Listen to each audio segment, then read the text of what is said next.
Welcome to the Business Scholarship Podcast, interdisciplinary conversations about new works in the broad world of business research. I'm your host, Andrew Jennings. If you like what you hear today, please consider subscribing to the podcast or sharing with others who might like it too. And if you have ideas for future episodes, let me know. My email address is andrew@andrewkjennings.com, and I look forward to hearing from you.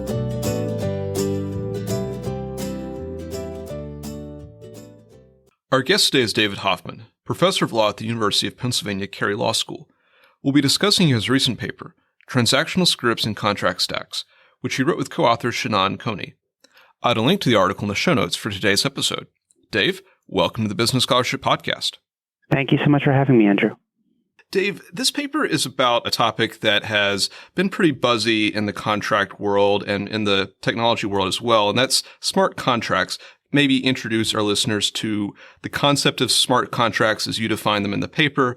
How do these things work, or how are they supposed to work? And what promise have some seen in them for how they might change the way that we contract with each other, the way that we reach agreements, the way that commerce works? One of the actual aims of the paper is to give the idea of smart contracts a little bit more of a coherent definition and a set of metes and bounds that make sense and help us to analyze it in a way that we can all sort of be on one page about. So traditionally, when people have talked about smart contracts, which is a term that has, as you say, become a little bit buzzy in the last couple of years, what they're thinking about is contracts that are digitized in some way and the performance of which are automated or self-executing. That's not exactly what we're trying to look at in our article. So in our article, we're looking at, we could think of a sort of a subtype of that big category, automated enforced agreements. And the thing we're particularly focused on is what we call the transactional script. A transactional script is a persistent piece of software that resides on a public blockchain. And when it's executed as part of an exchange, the code effectuates basically a change to a ledger, often meaning that it changes the ownership of a crypto asset. So we are sort of focused on a narrow part of this big potential idea, the idea of automated digitized exchange. The part that we're looking at is public blockchain coded exchanges. And the technical part of how they work is essentially, on blockchains, as sort of, I think lots of the folks who are listening to this podcast will be aware. There are sets of rules that pre-exist that are sort of persistent about how the blockchain creates changes to its own records. Those rules make it so it's difficult to change the record of past transactions. Not impossible, but extremely difficult. And future changes are expensive. You have to pay basically a fee to submit, at least at public blockchains like Ethereum, to submit proposed changes.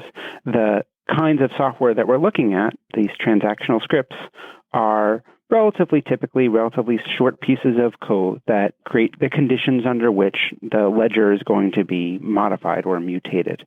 The promise that people see in that ecosystem is that you can pre-commit to what is going to be a set of answers downstream to what happens if particular logic if-thens occur. So if, and this is just a hypothetical example, if the weather looks like this on this day, then you get paid Y for Z delivery.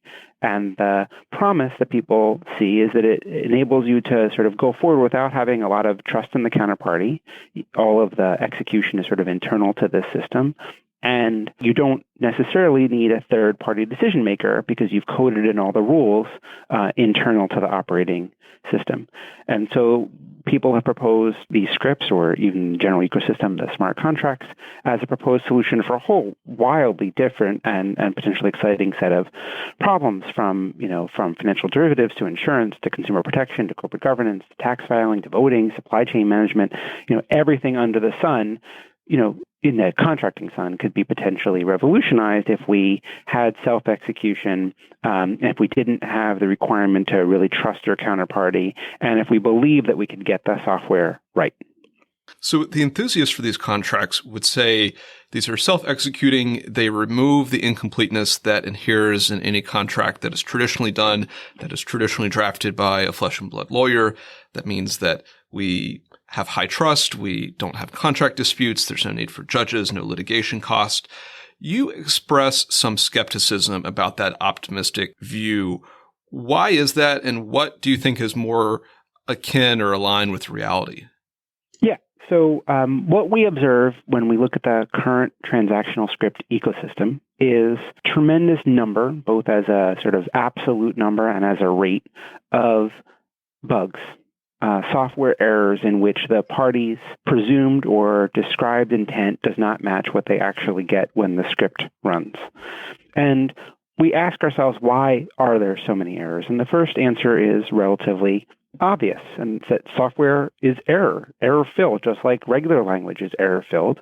It's extremely difficult to write software the first time without making mistakes, either mistakes literally in the syntax where it literally does not run, or you don't know what you don't know. You haven't really thought about the holes in the security system or the exploits that people could challenge the software with.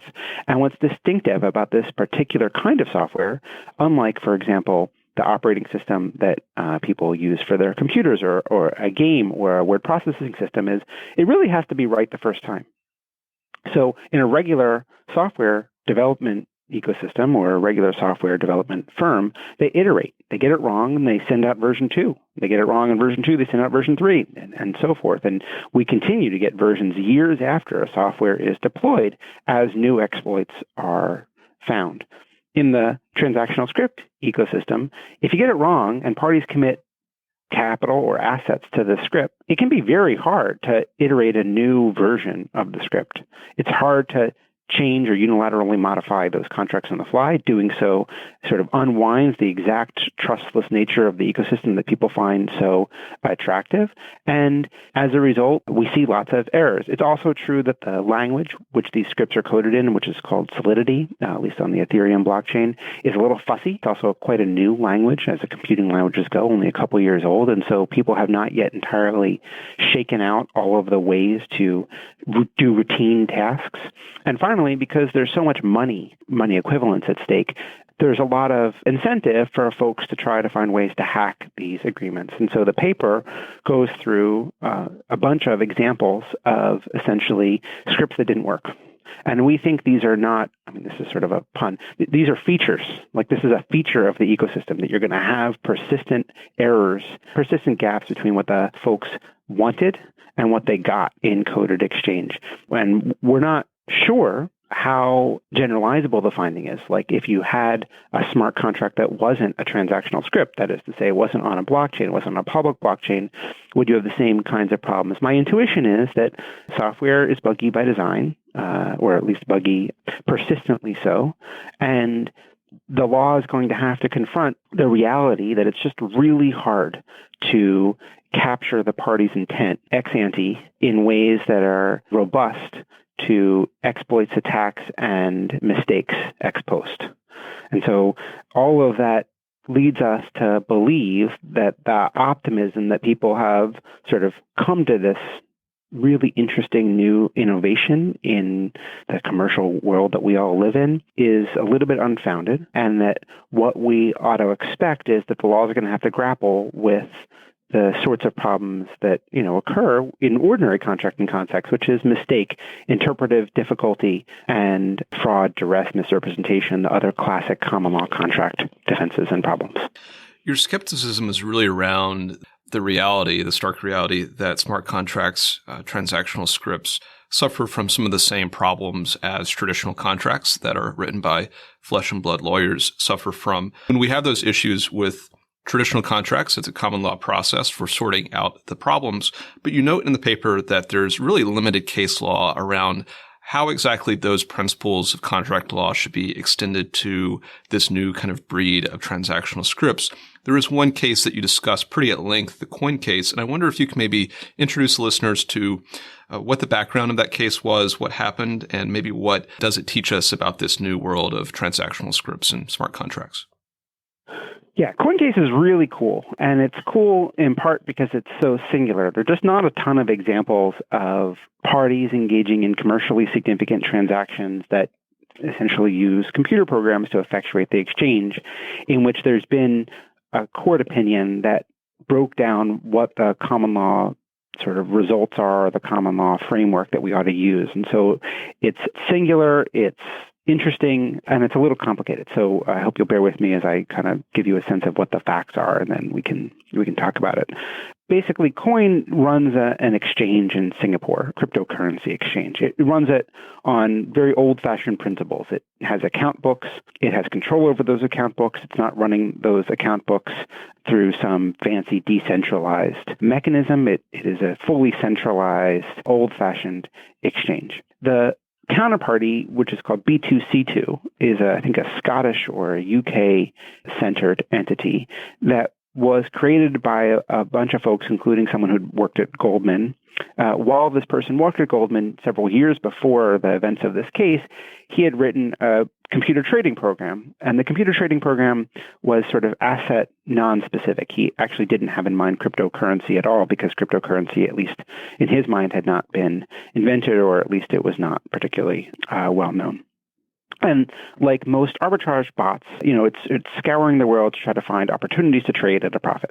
Making some of the details a little bit less detailed and sort of at the high level, one day, or actually one night, the prices at which Coin is willing to sell the particular cryptocurrencies at issue come out of joint with the global market. And that's because of a series of negligent failures on the Coin exchange itself. They have a problem with a bunch of collateral held by a counterparty.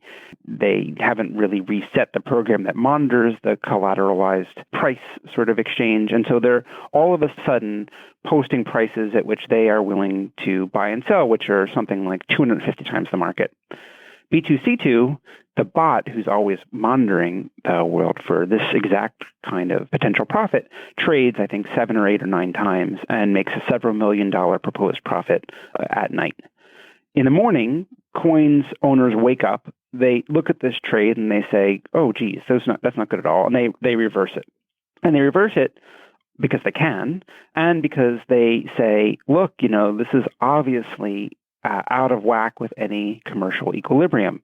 B2C2 sues Coin, saying, actually, look, your terms and conditions, the actual click I agree contract that we signed in order to get our bot to have access to your platform, says all trades are final. And all trades are final means that all trades are final. You don't get to reverse them simply because they're no good for you. And Coin has 2 defenses. The first one should be very familiar to people who've taken contract law. And they say, look, it's true that the terms and conditions say all trades are final. But on another part of our website, it said something like, if the market goes wonky, or if the market goes sideways, we can unwind transactions. This is called the risk disclosure statement. So that's their first argument. The second argument is mistake. What they said is, look, if we had met last night at the trading floor on the bourse, and you would propose to buy or sell for 250 times the market price, and we had agreed, I think we all understand that would have been a mistaken agreement. That would have been a unilateral mistake, which would have discharged our obligation. So they make a unilateral and a bilateral defense argument. It goes before the Singapore Commercial Court, which is an interesting new transnational forum that has consent both by assent and some mandatory jurisdiction, like this particular case is by assent. Court says with respect to the first argument, sort of the risk disclosure argument, they said that risk disclosure doesn't get incorporated in the terms and conditions because there was not sufficient notice of it. A very classic 1L contract question. With respect to the mistake argument, it's really interesting. So what the court says is, look, this is new. And the problem we have is that the B2C2 program was written years before the time that this exchange happened. And we can't go to the night in question if you're looking at a machine that effectuates an agent's or a principal's will. You have to go back to the principal themselves and ask, at the time they wrote the program, what were they thinking? Did they have in mind this scenario, and would they have known that trading in this scenario would have necessarily been the result of a counterparty error? And the court says, in this particular circumstance, taking in light lots of testimony by B2C2's programmer, yeah, it seems like it's a little exploitative, but he didn't necessarily have in mind when he wrote the program that the counterparty would have erred. He sort of was developing a hedging routine for himself where he was going to be protected against both upside and downside risk. And the particular trades that are executed happen to be ones that benefits him. But at the time he wrote the program, he couldn't have known for sure that the counterparty was in error. And so the court denies Coin's mistake argument. And when I read the case, I thought, first of all, it's like a really cool interesting case, which is now going to get included in my contracts case book. But I thought, here's a nice example of how courts are going to struggle with the idea of software effectuating contracts. They're going to really pull from all of these old contract cases to try to find analogies. They're going to struggle trying to make sense of the new technology and to fit it into the old case law. And they're going to do so in ways that, in some ways are appealing, but in some ways feel a little bit unprincipled.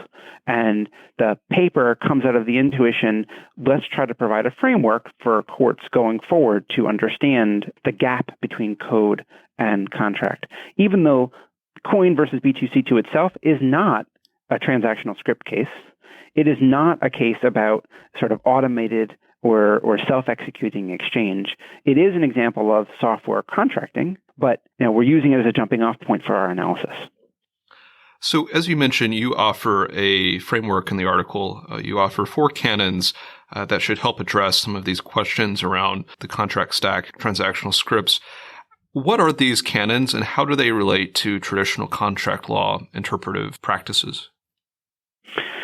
So we have 4 proposed canons, and our first one essentially says when courts look at the transactional script in context, what they should understand is that the script never stands alone. There are always some semantic or natural language promises, agreements, formalized contracts, and less formalized statements that sort of surround that script in what we call a contract stack. And our first canon is you should try to make sense of that stack as a whole. You should try to read every part of the stack as potentially legally operative. And so there's 2 moves there. The first one is the code counts as part of the contract stack, which is something that we think follows for 2 reasons. One is that the actual people who engage in the practice of transactional scripts currently think they're engaging in contracts. So this effectuates their actual views about what they're doing. And the second is on the other side, sort of like the less formalized communication side, when people put up a Medium post or a Reddit or a tweet that describes a transactional script, we think that that ought to count as potentially part of the promissory matrix to provide the grist for recovery. So that's the first canon. Everything counts as part of the stack. And our idea is, look, this is sort of how constitutional interpretation works. This is sort of how statutory interpretation works. You sort of look at the document and you take in mind a lot of other stuff that's potentially relevant to meaning, some of which you might have legal rules that say, statutory history doesn't matter, but maybe the public meaning of the statute's words at the time of the statute's enactment, maybe that does matter. So you've got sort of a thick stack of meaning that help you interpret the document. That's the first canon. Everything kind of gets thrown into the stack. The second is, to the extent that you can, you try to harmonize across the stack. So, for example, if the script doesn't talk about a particular problem, and the example we have in mind here is the ICO tokens of 2017-2018 initial coin offerings, in which the tokens basically were, as I found in some previous work, pretty vestigial. They didn't have a lot of information in them. But the marketing promises that surrounded those those tokens, which basically were used to sell them, had lots of promises, sometimes about what the token said, sometimes about what the underlying asset class did. Our view is if the script says nothing, you still should treat the overall contract as creating promises. And our idea there is, look, some people might say the code is all that matters, and we reject that. Our view is the whole stack should be the source of meaning. On the other hand, if the script creates some right that is not mentioned and is not disclaimed by the natural language promises, the script ought to also create promissory intent. So scripts in some of those ICO cases created the right to modify the underlying agreement at will. And our view is a reasonably careful reader could have seen that ability to modify and therefore should be able to proceed on a contract based on that implied promise. Our third canon is sometimes the script and the underlying or the surrounding natural language promises are going to conflict. So the natural language promise says you can't do X and the script says you can do X, or natural language promises say you can and the script says you can't. Our view is that natural language should be privileged over regular old software. And natural language in this case is going to include code commentary. So, most code that is committed to these transactional scripts contains commentary by the programmers. The programmers are describing what they're doing. They fix that commentary contemporaneous as they write the software itself or the code itself. And our view is that the natural language descriptions should matter. And so, for example, we have example in one of our case studies, a decentralized exchange in which the parties had mistakenly entered into certain deals. They're called fat-fingered traders. They basically pushed the wrong button and, committed too much currency or at the wrong price. If you looked at the code commentary, and there's no natural language about what should happen under these circumstances. If you look at the code commentary, it says in the code commentary, we validate your trades. Now, one way to read validate is a pretty technical understanding of validate, which would essentially be, we're making sure that the thing that you said you're doing is what you're doing. Another word would be a sort of a more general or non-computing based understanding of validate, which is we make sure that you accurately captured your own intent. And we think it should be a legitimate question whether that code commentary, which seems to provide the grist for a potential defense to obligation, in fact does. We would then ask, what should we validate mean, even though the code provides no protections, the natural language does. So that's our third. And then finally, we have a fourth, which is sometimes and increasingly, parties are trying to integrate their scripted contracts. They're trying to use natural language terms and conditions to say the code doesn't matter at all, or the reverse. They say the code is all that matters. And our view is courts ought to be very skeptical about attempts to parcel out which part of the stack count. And the reason sort of should be obvious from offline examples. If a contract contains an appendix, and the appendix has lots of important information about what the parties are agreeing to, it really would be kind of nonsensical for the part of the contract that refers to the appendix to also say, look, this appendix doesn't count at all for the purposes of figuring out what's agreed to. The appendix provides the actual foundation for the agreement. It provides meaning. Now, what the parties might do, and we think that they ought to be able to do, is to define what particular terms mean within the natural language and have those definitions be really important for what the court later determines are the meanings of the relevant terms. So those are our four canons. Everything counts. Harmonize if you can. If you can't harmonize, natural language over code, and be skeptical about attempts to be highly formal in this ecosystem. And I guess sort of I would close by saying, or close this part by saying, what we sort of look at here is a very immature commercial ecosystem. It's immature in part because it's very small, maybe several $1 billion of total trades occurring on transactional scripts in any given period. That's trivially small, although it's expanding rapidly. And it also is underlawyered. So most of the projects that we observe, even ones in which there's several hundred millions of dollars of trades occurring, have almost none of the accoutrements like the regular terms and conditions or the well-lawyered risk disclosures that we would expect in regular offline contexts. And because that's true, the kinds of techniques and tools that courts usually use in contract cases, formalism, particularly, real deference to written language, real unwillingness to look beyond the borders of the contract, we think lack some of the foundations that really are necessary. And what we are worried about is not giving effect to the parties' very settled expectations, because we don't think they have very settled expectations, but rather trying to prevent opportunism. And the big thing that we're pushing against is what we see as a move in the literature, which is caveat code reader, that there is a sense that some people have that because this is an ecosystem where you can read the code, so it's not like you can't read it. You could read it if you wanted to. You should be held to everything it says. And our view is, yeah, but you should be held to everything that's said. You should be able to contextualize the code within the stack of meaning that surrounds it. And in that way, hopefully, depress the likelihood for opportunistic programmers to sort of lie in wait and fool folks out of their money. If the Singapore court in the coin case had these canons, how would they be applied? And would anything change in how the court came out in terms of its judgment or its reasoning? It's a great question, and I've been thinking about it a bunch. So I think my first intuition is that if this if the Singapore court had in front of it a transactional script project, so that the code was available to both parties, which is not true in the particular case, as I understand it, and that both parties had the ability at the same time to see the code commentary. I guess I'd first say it's not so obvious to me that those risk disclosures should not have been incorporated into the meaning of the contract. Second, it's not so obvious to me that the intent that matters is the intent of the programmer back in time when they originally entered into the deal. What it strikes me, or when he originally wrote the program, what we should be looking at is the intent of the programmer when the program was linked into the coin operating system.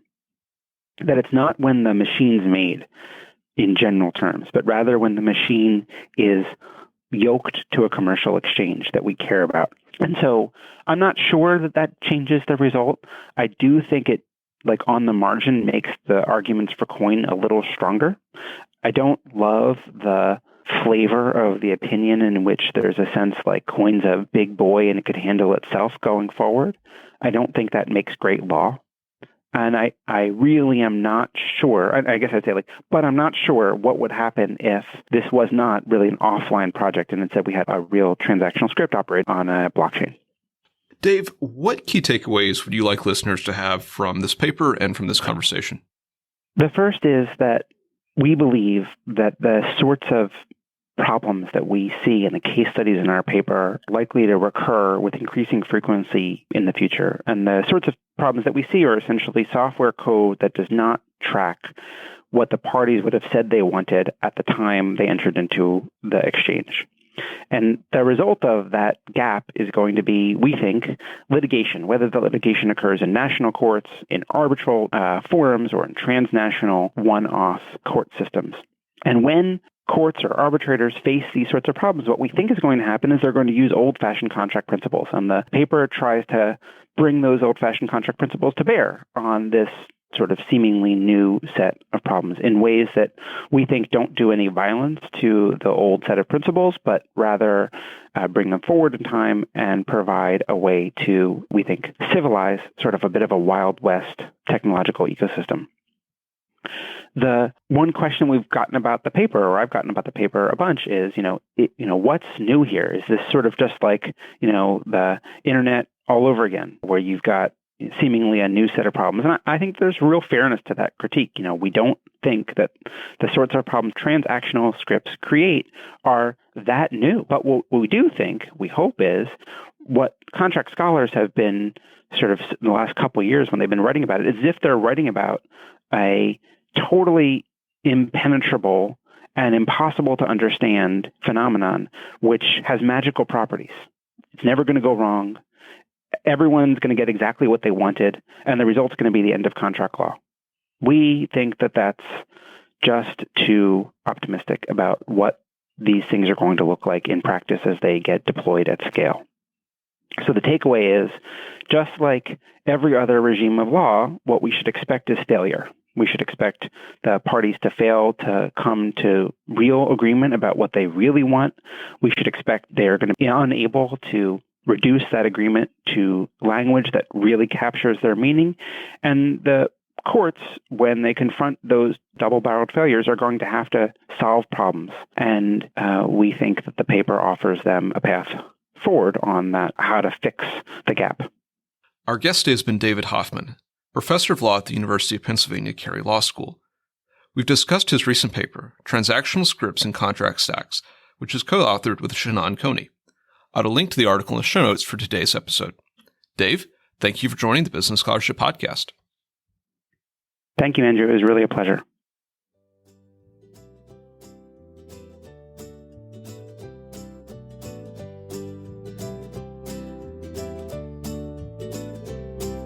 Thank you for listening to another episode of the Business Scholarship Podcast. If you like what you heard, please consider subscribing to the podcast or leaving a rating on your favorite podcast app, or let other people know about it too. If you have suggestions for future episodes, please let me know. My email address is andrew@andrewkjennings.com, and I look forward to hearing from you. Until the next time, I'm your host, Andrew Jennings.